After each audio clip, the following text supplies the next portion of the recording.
Hello and very very good evening to my YouTube channel सनाल 301। आज की जो हमारी क्लास है ये बहुत ज़्यादा इम्पोर्टेंट होने वाली है। क्यों होने वाली है? क्योंकि भाई देखिए, आज हम एक ऐसी रिवर के बारे में पढ़ेंगे जो इंडिया की सबसे ज़्यादा पॉपुलर रिवर भी है और सबसे बड़ी रिवर भी है, और अगर जोग्राफिकल कंडीशंस के अकॉर्डिंग देखा जाए तो सबसे ज़्यादा इम्पोर्टेंट भी है। तो चलिए सीधा उस रिवर के बारे में बात करते हैं। ज़्यादा टाइम को वेस्ट करने की तो मेरी आदत ही नहीं है कि मैं आपसे फालतू की बातें करूँ। अपना इंट्रोडक्शन दूँ, आपका लूँ, वो सबको साइड में रखते हैं, पॉइंट टू पॉइंट बात करते हैं। अब देखिए, जिन्होंने बीपीएससी यानी कि बिहार पब्लिक सर्विस कमीशन में स्कूल टीचर की वैकेंसी के लिए अप्लाई किया है, फिर वो चाहे प्राइमरी के लिए अप्लाई किया हो, उन्होंने चाहे 1st to 5th अप्लाई किया हो, 9 to 10th अप्लाई किया हो, या 11 to 12th अप्लाई किया हो, उन सभी के लिए जीएस और जीके कंपलसरी है, ज्योग्राफी कंपलसरी। और जब बात आती है ज्योग्राफी या जीएस की, तो रिवर, डैम और सॉइल, ये और डेक्कन और पर्वत श्रृंखला भी। भाई ज्योग्राफी में है क्या? और पर्वत श्रृंखला, पठार, नदियाँ, डाम और मिट्टी, ये 4-5 चीज़ें इंपॉर्टेंट हैं। उन 5 में से आज हम बात करेंगे गंगा रिवर के बारे में। कौन सी रिवर के बारे में? गंगा माँ गंगा भी बोल सकते हैं, गंगा रिवर भी बोल सकते हैं। भाई अगर आप श्रद्धा रखते हैं तो गंगा माँ बोल लीजिए, नहीं रखते हैं तो आपके लिए सिर्फ एक नदी है। अब बात कर लेते हैं कहाँ से ओरिजिन होती है, कहाँ से फ्लो होती है और कहाँ जाकर समाप्त होती है। तो अब ये जो है, ये एक पर्टिकुलर रिवर नहीं है, मतलब ऐसा नहीं है कि ओरिजिन से एंड तक एक ही रिवर हो।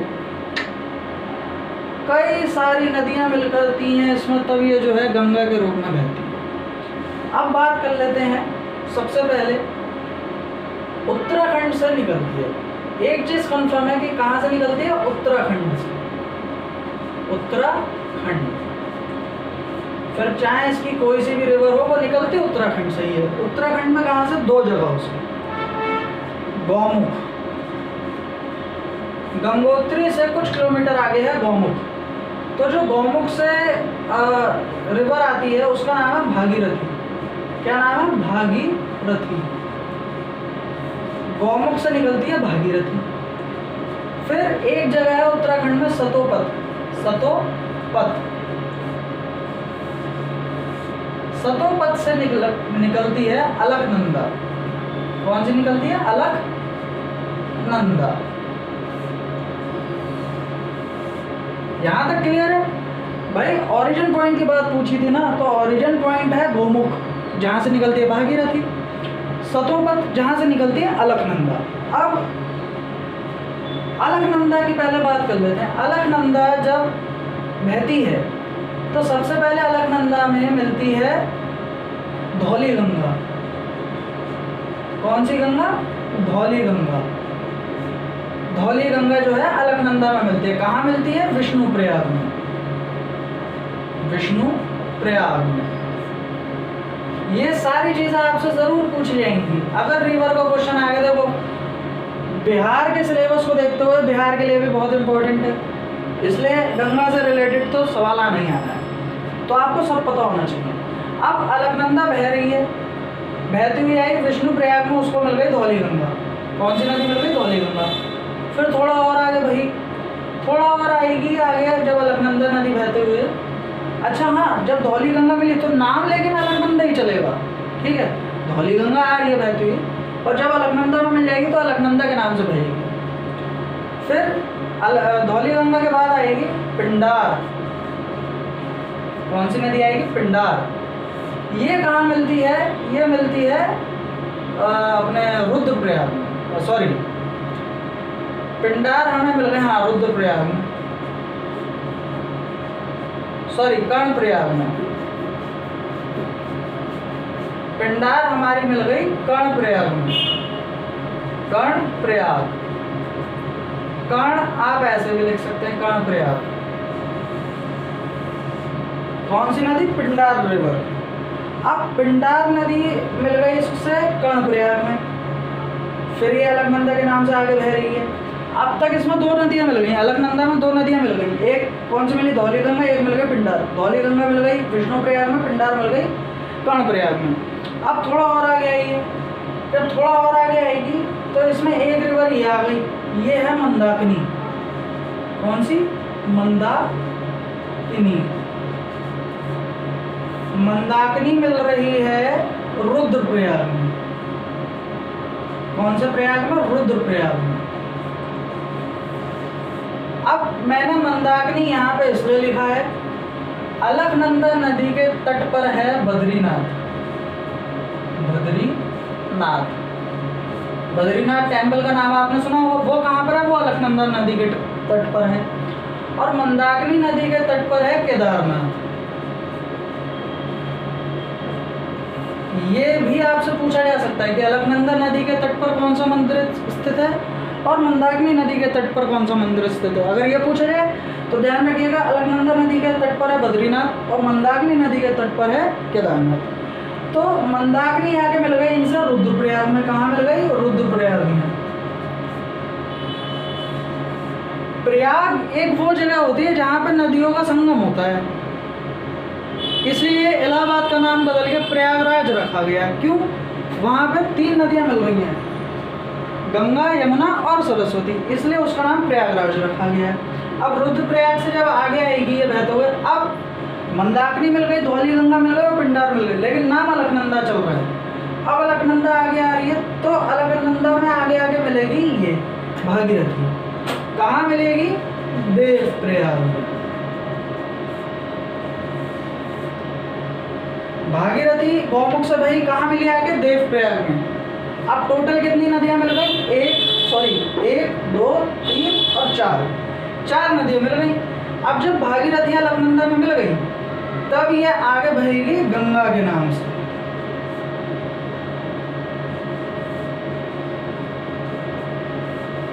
अब तक ये सारी नदियाँ अलग अलग नाम से जानी जा रही थी। अलकनंदा के नाम से मतलब धौली गंगा, पिंडार और मंदाकिनी, अब तक तीनों अपने अलग अलग नाम से जानी जा रही थी, लेकिन अलकनंदा में मिलकर ये अलकनंदा के नाम से जानी जा रही थी। पर जब देवप्रयाग में अलकनंदा से भागीरथी मिल जाएगी तो फिर ये जो धारा एक होकर बहेगी तब यह गंगा नदी के नाम से जानी जाएगी। अब उत्तराखंड से होते हुए ये हमारी उत्तराखंड से निकलती है, उत्तराखंड के बाद यूपी में एंटर करती है, यूपी के बाद ये पहुंचती है बिहार, बिहार के बाद जाती है पश्चिम बंगाल, पश्चिम बंगाल के बाद जाती है हमारी बांग्लादेश, और बांग्लादेश के बाद ये हमारी बंगाल की खाड़ी में जाके समुद्र में मिल जाती है। ये इसका स्टेट वाइज जो है जर्नी है, ये ध्यान रखिएगा। उत्तराखंड से ओरिजिन होगी, उत्तराखंड के बाद एंटर करेगी यूपी में, यूपी के बाद बिहार में, बिहार के बाद पश्चिम बंगाल में, पश्चिम बंगाल के बाद बांग्लादेश में, बांग्लादेश के बाद बंगाल की खाड़ी में। अब देवप्रयाग से ये नदी गंगा के नाम से बहती है। कहाँ तक बहती है? बांग्लादेश तक। पश्चिम बंगाल, बिहार, यूपी सब पार हो गया तब ये जाके बहेगी कहाँ? बांग्लादेश में। जब बांग्लादेश में एंटर करती है, कहाँ एंटर करती है? बांग्लादेश। बांग्लादेश में एंटर करेगी तो ये 2 धाराओं में बट जाएगी। एक मेन रहेगी भागीरथी,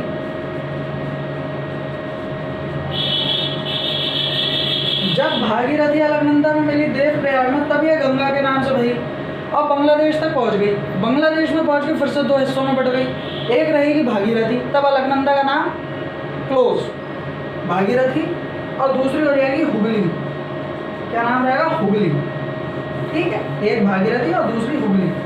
अब इनमें से जो मेन धारा है वो भागीरथी ही रहेगी, तो भागीरथी फिर आगे जाएगी बंगाल की खाड़ी की तरफ। अब इसमें बांग्लादेश में ही आकर के भागीरथी में मिलती है कौन सी? ब्रह्मपुत्र। कौन सी नदी? ब्रह्मपुत्र। जब ब्रह्मपुत्र मिल जाती है भागीरथी में, इसको यहाँ पर समझिए, जब भागीरथी में ब्रह्मपुत्र मिल गई, इसको थोड़ा सा यहाँ पर समझिएगा, जब भागीरथी में ब्रह्मपुत्र मिल गई तब ये बहती है मेघना के नाम से। मेघना, मेघना भागीरथी में जब ब्रह्मपुत्र मिल जाती तो मेघना के नाम से रहती है, और मेघना के ही नाम से ये बंगाल की खाड़ी में जाके गिर जाती है। अब ये हो गया एक इम्पोर्टेंट पूरा इसका पाथ कि मतलब ये स्टेट से होकर जाती है, इतनी नदियाँ मिलती हैं आके यहाँ मिलती हैं। मेन इम्पोर्टेंट नदियाँ यही हैं, विष्णुप्रयाग, कर्णप्रयाग, रुद्रप्रयाग, देवप्रयाग। वैसे तो बहुत सारी सहायक नदियाँ हैं, अलग अलग जगहों पे अलग अलग तरीके से मिलती हैं, पर ये इम्पोर्टेंट है। अब इसमें बात कर लें कि बांग्लादेश में, इसको मैं बीडी लिख रहा हूँ, बांग्लादेश में गंगा को बोलते हैं पदम। क्या बोलते हैं? पदम। और जो ब्रह्मपुत्र बह के आ रही है बांग्लादेश में उसको बोलते हैं जमुना। यमुना नहीं, जमुना, फर्क है दोनों। तो जब ब्रह्मपुत्र का ओरिजिन पॉइंट है मानसरोवर झील, तिब्बत से होते हुए अरुणाचल प्रदेश में एंटर करती है, अरुणाचल प्रदेश से असम घाटी में, असम घाटी से पश्चिम बंगाल में, और फिर बांग्लादेश में। तो जब बांग्लादेश में एंटर करती है ब्रह्मपुत्र तो उसका नाम हो जाता है जमुना, और गंगा जब पहुँचती है तो उसका नाम हो जाता है पदम। ये दोनों जब मिलते हैं तो नाम हो जाता है मेघना। इतना क्लियर है? तो यह भी बहुत ज़रूरी है कि बांग्लादेश में गंगा को किस नाम से जाना जाता है? तो पदम। बांग्लादेश में आके गंगा से कौन सी नदी मिलती है? तो या तो ब्रह्मपुत्र भी नाम हो सकता है या फिर जमुना हो सकता है, और मिलकर कौन सी धारा प्रवाहित होती है? तो मेघना हो सकता है। कौन सी दो धाराओं में बढ़ती है? एक बढ़ती है भागीरथी में, एक बढ़ती है हुगली में। तो इस तरीके से पूरा ये इसका ज्योग्राफिकल एरिया है जिसको ये कवर करती है। उत्तराखंड से निकलती है, यूपी में एंटर करती है, फिर बिहार जाती है, पश्चिम बंगाल जाती है, बांग्लादेश जाती है, और बंगाल की खाड़ी में जाकर के समुद्र में मिल जाती है। ये तो हो गया इसका पूरा जर्नी। अब बात कर लेते हैं सहायक नदियों की। तो गंगा की सबसे पहली सहायक नदी है यमुना, दूसरी है रामगंगा, फिर है गोमती, फिर है घाघरा। घाघरा को सरयू भी बोला जाता है, सरयू। 5वें नंबर पे दामोदर, 6ठे नंबर पे कोसी। अब कोसी को बिहार का शोक भी बोला जाता है। कहाँ का शोक? बिहार का शोक। भाई बिहार के लिए कोसी बहुत इंपॉर्टेंट है। कौन सी? कोसी। इसको मैं यहाँ लिख देता हूँ, कोसी, कोसी कुछ लिख लीजिए आप। ये बिहार का शोक कहलाती है। अब बिहार का शोक इसलिए भी कहलाती है, क्यों? क्योंकि नेपाल से निकलती है, बिहार में आती है। ये फेमस है, ये अपना रूट डाइवर्ट करती है, रूट डाइवर्ट। कोसी जो है अपना रास्ता बदलती है, और बिहार में जितनी बाढ़ आती है वो कोसी में आए उफान से ही आती है, तो इसलिए बिहार का शोक भी कहलाती है। फिर दामोदर के बारे में बात कर लीजिए। दामोदर क्या है? दामोदर बंगाल का शोक कहलाती है। क्यों? क्योंकि सबसे ज़्यादा पॉल्यूशन है दामोदर में। तो गंगा की ये कुछ सहायक नदियां हैं जिसमें हमारी जमुना, रामगंगा, गोमती, घाघरा, दामोदर, कोसी, ये कुछ इम्पोर्टेंट सहायक नदियां हैं। अब आप ये सोच रहे हैं कि ये मंदाकिनी, पिंडार, धौली गंगा, भागीरथी ये क्या है? ये सब वो नदियां हैं जो उसमें आके मिलती हैं और एक साथ प्रवाह करती हैं, लेकिन ये सहायक नदियां हैं, दोनों में फ़र्क है। ये सहायक नदियां हैं, इसलिए ये भी आपसे क्वेश्चन पूछा जा सकता है कि गंगा की सहायक नदियों के नाम बताइए, या कोई एक पूछ ले ये किसकी सहायक नदी है, रामगंगा किसकी सहायक नदी है, गोमती किसकी सहायक नदी है, तो ये पूछ सकते हैं आपसे। फिर गंगा का जो टोटल लंबाई है वो है 2525 किलोमीटर। कितना है? 2525 किलोमीटर। ये ऑल ओवर है।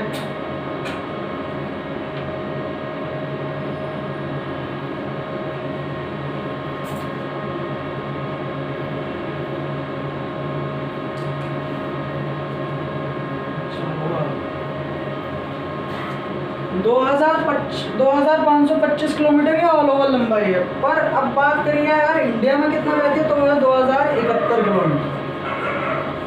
ये सिर्फ इंडिया में बहती है, बाकी है बांग्लादेश में बहती है। 2525 में से 2071 माइनस करेंगे तो आप देखेंगे टोटल 500 किलोमीटर भी नहीं बह रही है, 400 कुछ किलोमीटर जाके ये बांग्लादेश में बहती है, बाकी पूरी इंडिया में बहती है। इंडिया की सबसे बड़ी नदी है। 2008 में गंगा रिवर को राष्ट्रीय रिवर घोषित कर दिया गया था, राष्ट्रीय नदी घोषित किया गया था। कब? 2008 में। किसे? गंगा रिवर को। ये इससे जुड़े कुछ इंपॉर्टेंट फैक्ट्स। तो ये था भाई गंगा के ऊपर हमारा आज का क्लास, जिसमें हमने गंगा का ओरिजिन पॉइंट पढ़ा, उसमें कौन कौन सी नदियाँ कहाँ पर आके मिलती हैं वो पढ़ा, और कौन कौन सी उसकी सहायक नदियाँ हैं वो पढ़ी, उसका टोटल किलोमीटर पढ़ा, इंडिया में कितने किलोमीटर बहती है, बांग्लादेश में कितने किलोमीटर बहती है, बांग्लादेश में क्या नाम है, इंडिया में क्या नाम है। तो यह सब हमने आज अपना पूरा गंगा रिवर को पूरा डिटेल में डिस्कस कर लिया। ये बहुत ही इंपॉर्टेंट एक टॉपिक है, तो इसको बिल्कुल भी स्किप मत कीजिएगा, एकदम इसको दिमाग में अपने रट लीजिएगा। तो आज की वीडियो में बस इतना ही। मैं उम्मीद करता हूँ आपको आज की क्लास पसंद आई होगी। अगर आपको आज की क्लास पसंद आई हो तो प्लीज़ वीडियो को लाइक शेयर ज़रूर कीजिए, और इसी तरीके के और इंटरेस्टिंग क्लासेस देखने के लिए आप मेरे चैनल सोनाल 3 ज़ोन को सब्सक्राइब कर लीजिए, बेल आइकन को प्रेस कर लीजिए, ताकि हर लेटेस्ट अपडेट आप तक सबसे पहले पहुँचे। Thank you.